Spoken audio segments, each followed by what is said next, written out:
तर मित्रांनो, आता आपण करंटचे आणि व्होल्टेजचे रिलेशन पाहणार आहे आणि त्याचे फेजर डायग्राम समजून घेणार आहे.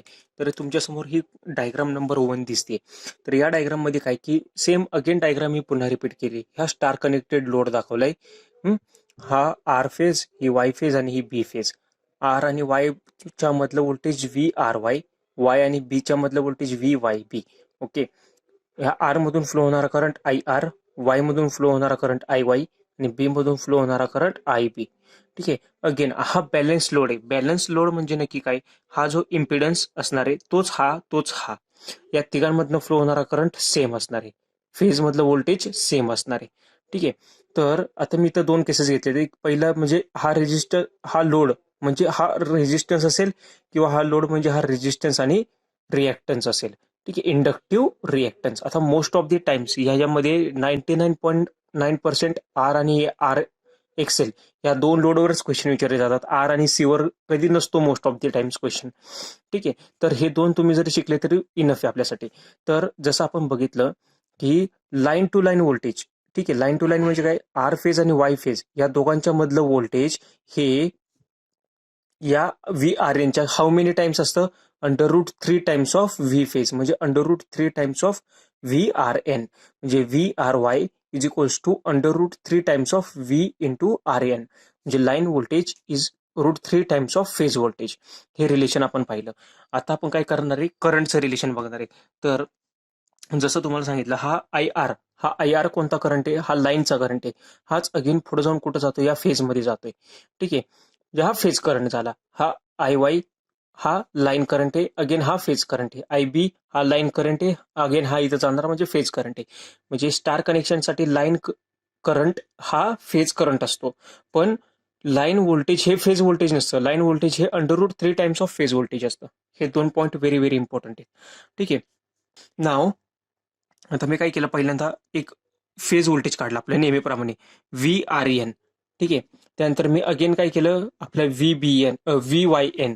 अगेन मी हा तिसरा काढला व्ही बी एन. म्हणजे 120 डिग्रीची फेज शिफ्ट असते ना, ते 3 व्होल्टेजेस काढले मी, फेज व्होल्टेजेस. राईट. आता त्यानंतर जसं आपण मगाच्या फेजर डायग्राम मध्ये बघितलं की लाईन व्होल्टेज हा फेज व्होल्टेजच्या 30 डिग्री लीडला असतो. मग हा फेज व्होल्टेज आहे, ह्याला 30 डिग्री लीड म्हणजे तिरकावरती व्ही आर वाय. अगेन या व्ही वाय एन ला 30 डिग्री इकडे म्हणजे इथाला व्ही वाय बी.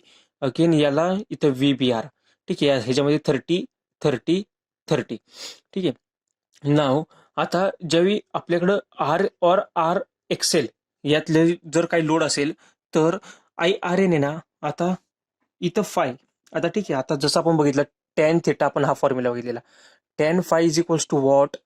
Excel upon R. ठीक आहे. Tan phi is equals to XL upon R.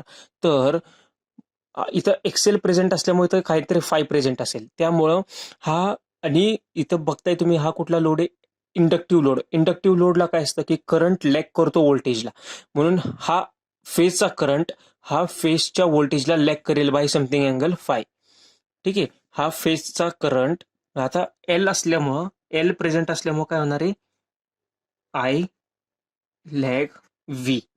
ठीक आहे. By angle something angle phi. तर हा जो फाय ए तो हा अँगल इथं आहे. तर करंट कुठला? फेजचा करंट लॅग करेल कुठल्या व्होल्टेजला? फेजच्या व्होल्टेजला, म्हणून व्ही आर एन ला लॅग करतोय bye angle five.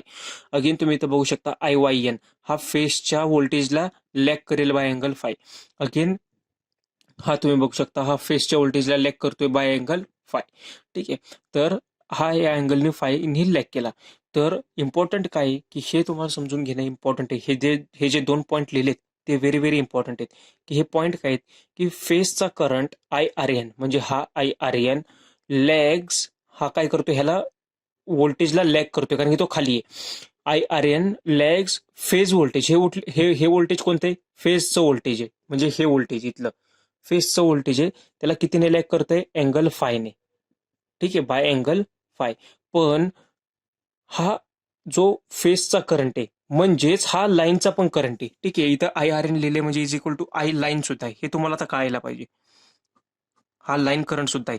Phase current और लाईन करंट हा लाईनच्या व्होल्टेजला कितीने लॅग करतोय? हा 30 प्लस हा फाय. ठीक आहे. हा 30 प्लस हा फाय म्हणजे फेजचा करंट लॅग्स लाईन व्होल्टेज बाय 30+5 एवढ्या अँगलनी तो लॅग करतोय. बरोबर. तर एक्झाम मध्ये हे विचारलं जातं की तुम्हाला फॉर एक्झाम्पल क्वेश्चन सांगतो कसे SSC मध्ये वगैरे कसे क्वेश्चन विचारतात या टॉपिकवर. सिम्पल जे आपल्या प्रीच्या लेवलचे असतात ते कसे असतात की लाईन व्होल्टेज आणि फेज व्होल्टेज मध्ये डिफरन्स फेज अँगल कितीचा असतो, तर तो 30 डिग्री असतो. ठीक आहे. हा एक पहिला प्रश्न झाला. दुसरा प्रश्न काय विचारतात, फेज व्होल्टेज आणि लाईन व्होल्टेज, फेज व्होल्टेज आणि लाईनचा करंट याच्यातला अँगल किती असतो, तो फाय. आता सपोज इथं काय करू, आर आणि एक्सेल देतात, तर तुम्हाला tan theta X upon R आणि हा थिटा काढायचा असतो. ठीक आहे. तर तो अँगल झाला हा. आणि अगेन काय त्यावेळी काय विचारतात की लाईन व्होल्टेज आणि फेजचा करंट किंवा लाईन व्होल्टेज आणि लाईन करंट याच्यामध्ये कितीचा अँगल असतो.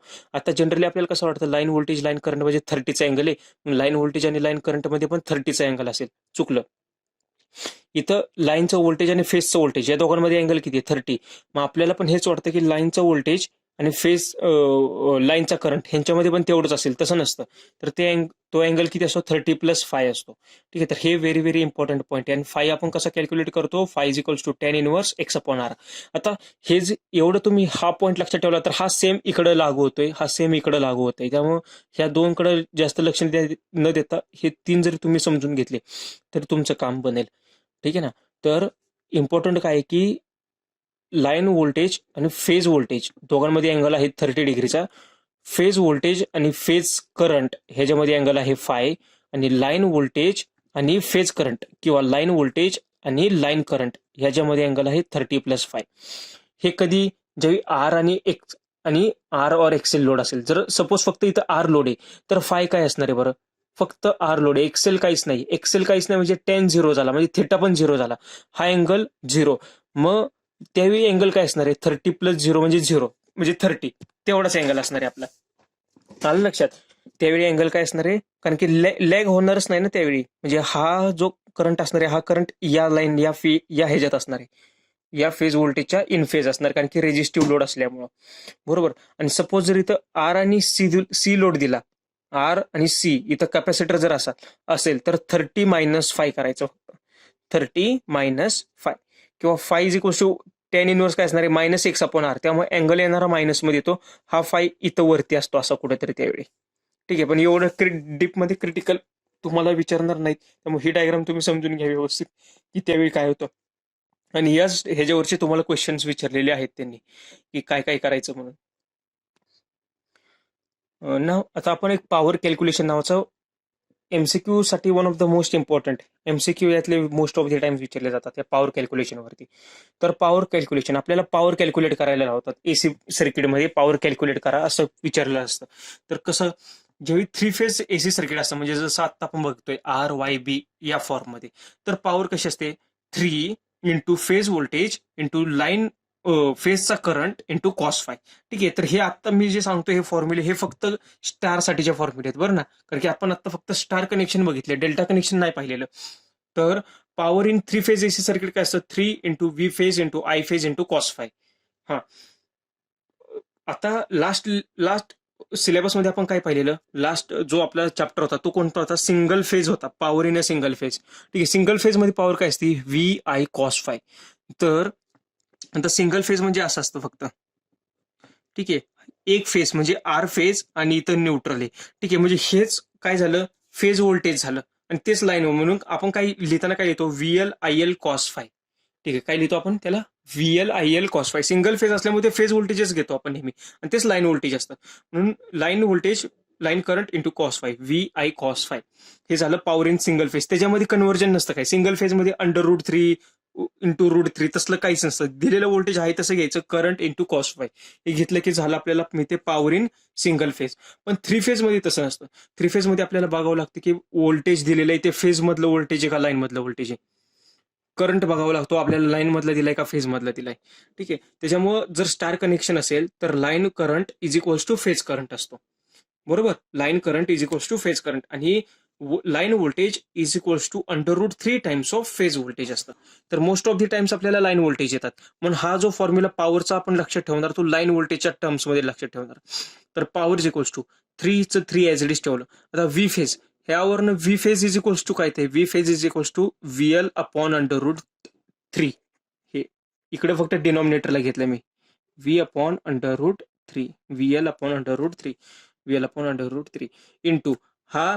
आता एक लक्ष घ्या, फेज करंट हाच काय आपला लाईन करंट, म्हणून मी या फेज करंटला रिप्लेस केलं लाईन करंटने. ठीक आहे, इंटू कॉस फाय. आता हे 3 ला मी रिप्रेझेंट केलं under root 3 into under root 3 into VL upon under root 3, हा IL आणि हा कॉस फाय. आता हे अंडर रूट कॅन्सल झालं, मग राहिलं काय आपल्याकडे remaining under root 3 into VL IL cos phi. ठीक आहे, तर हा फॉर्म्युला नेहमी लक्षात असला पाहिजे तुमच्या, √3 इंटू VL कॉस फाय. ठीक आहे, म्हणजे पॉवर ही कशी काढणार आपण, it is √3 times of line voltage, line current into power factor cos phi. ठीक आहे, तर या फॉर्म्युल्यावरचे क्वेश्चन्स हे खूप वेळा विचारले जातात. आणि या 2 फॉर्म्युल्यावरचे क्वेश्चन विचारले जातात, ते आपण बघणार आहे. MCQ सेट जेव्हा चालू होईल तेव्हा आपण यावरचे क्वेश्चन्स पाहूयात. थँक्यू.